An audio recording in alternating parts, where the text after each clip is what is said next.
Hello friends, welcome back to English with Asha ma'am.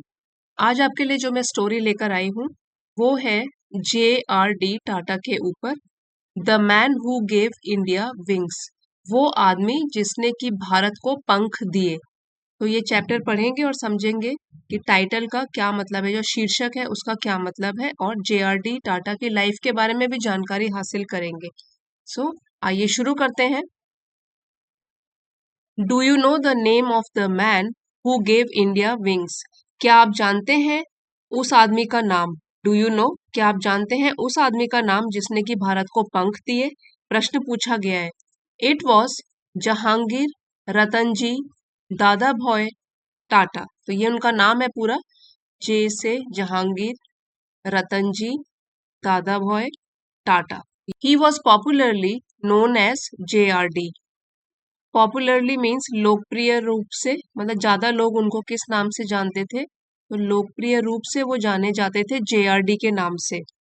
इसको हम generally भी बोल सकते हैं कि जनरली उनको जाना जाता था जे.आर.डी. के नाम से। He was born in Paris. उनका जन्म पेरिस में हुआ था जुलाई 29, 1904 में। His father Ratanji Dadabhoy Tata was Parsi. तो उनके पिताजी थे जिनका नाम था रतनजी दादा भॉय टाटा, तो उनका है आर डी टाटा। वो एक पारसी थे और उनकी मदर का नाम था सुजैन ब्रियर। सुजैन ब्रियर जो कि एक फ्रेंच थी, फ्रांस की थी वो रहने वाली। Tata childhood was spent. तो टाटा का जो बचपन था वो बीता था। वॉज स्पेंट पैसिव में है ये। Travelling between France and India. France और इंडिया के बीच में सफर करते हुए, बिटवीन बीच में ट्रेवल हो गया सफर। Some people said in जेस्ट। कुछ लोगों ने मजाक में कहा। सेड है ना, तो यहाँ पे ये सेकंड फॉर्म ऑफ वर्ब है। मजाक में कहा कि ही गॉट हिज सरनेम, कि उनको अपना ये सरनेम मिला। अब देखिए सरनेम क्या होता है, जो हमारा नाम के बाद जो लगता है, जैसे कि ये नाम है तो जे.आर.डी. तो उनके इनिशियल नाम हो गए, और जो टाटा है वो उनका हो गया सरनेम। तो नाम के बाद जो आता है उसको बोलते हैं हम सरनेम। तो ये मजाक में लोग कहते हैं कि उनको अपना सरनेम तब मिला फ्रॉम एन एंसेस्टर, अपने पूर्वज से। एंसेस्टर मतलब पूर्वज, पूर्वज यहाँ पे आएगा। Who stood on the shores of Bombay, जो कि मुंबई में समुद्र के किनारे खड़े थे। स्टूड भी स्टैंड का पास्ट टेंस है। And waved tata to the departing ships. और वेव मतलब हाथ हिला के, वो बाय बाय जैसे करते हैं, हिंदी में टाटा बोलते हैं, कि वो हाथ हिला के टाटा बोलते थे उन समुद्री जहाजों को जो वहां से जाती थी। डिपार्ट मतलब दूर होना, अलग होना। तो ये मजाक में कहा गया है कि टाटा टाटा बोलते थे वो बॉम्बे में समुद्र के किनारे खड़े होकर, इसलिए उनको अपना सरनेम मिला। इन 1924 एट द एज ऑफ 20। अब बात है 1924 की, जब जे.आर.डी. टाटा 20 साल की उम्र के थे। एज अ फ्रेंच सिटीजन, एक फ्रांस के नागरिक होने की हैसियत से, he was recruited recruited into the French army. उनको भर्ती किया गया। रिक्रूट मतलब भर्ती करना, तो रिक्रूटेड, वॉज रिक्रूटेड ये पैसिव में है, भर्ती करा गया उनको into the French army, France की आर्मी में। A year later he was sent to England. फिर एक साल के बाद, लेटर मतलब बाद में, ही वॉज सेंट उन्हें भेजा गया, ये भी पैसिव में है, टू इंग्लैंड उनको इंग्लैंड भेजा गया, to prepare for admission in Cambridge university, ताकि वो तैयारी करें एडमिशन पाने की, प्रवेश पाने की, दाखिला पाने की कैम्ब्रिज यूनिवर्सिटी में। But his father Ratan ji asked him to. लेकिन जे.आर.डी. के जो पिता थे, फादर रतन जी, रतन उन्होंने बोला जे.आर.डी. को to return to Bombay to work in his steel plant called the Tata steel industry. तो उन्होंने कहा कि वो वापस मुंबई आ जाएं ताकि वो काम कर सके उनके स्टील के प्लांट में। सो स्टील प्लांट का मतलब है कि a factory where steel is made, जहां पे इस्पात का निर्माण होता है। His father did not consider a college degree necessary to succeed in life. उनके पिता ये नहीं मानते थे कि कॉलेज की डिग्री की आवश्यकता है अगर लाइफ में आपको सफलता पानी है तो। सक्सीड मतलब सफल होना। A year later Ratan ji died. अब इसके एक साल के बाद जो रतन जी थे उनकी मृत्यु हो गई, मतलब जेआरडी के पिता की मृत्यु हो गई। His eldest son and air, air इसमें एच साइलेंट है।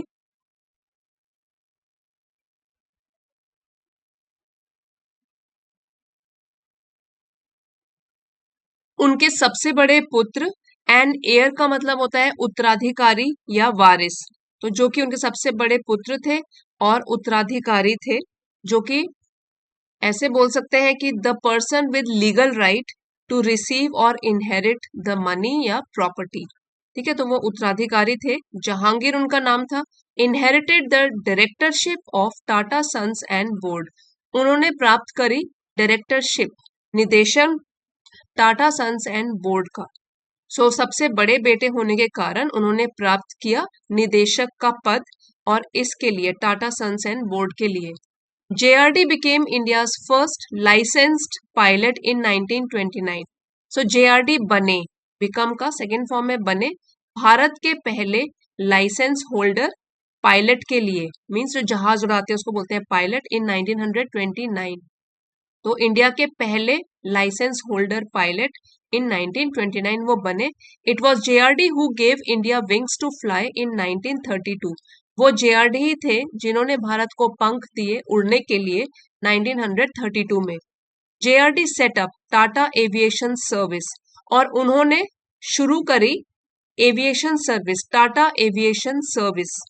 Aviation means designing, building and flying of aircraft, विमान बनाने और उड़ाने की विद्या। तो उन्होंने यहाँ पे एविएशन सर्विस सेवा शुरू करी by piloting the first flight himself, जिसमें कि उन्होंने खुद उड़ाई, विमान खुद उड़ाया, पहली उड़ान खुद भरी कराची से लेके बॉम्बे तक, from Karachi to Bombay in a small aircraft, एक छोटे जहाज में। JRD at the age of 34, अब 34 साल की उम्र में, वॉज इलेक्टेड, उन्हें चुना गया, द चेयरमैन, अध्यक्ष ऑफ टाटा एंड सन्स, इस कंपनी का, टाटा एंड सन्स कंपनी का, इन 1938 में, making him the youngest head of the largest industrial group in India, जिसने कि उनको बना दिया जब उनको टाटा एंड सन्स का अध्यक्ष चुना गया 34 साल की उम्र में।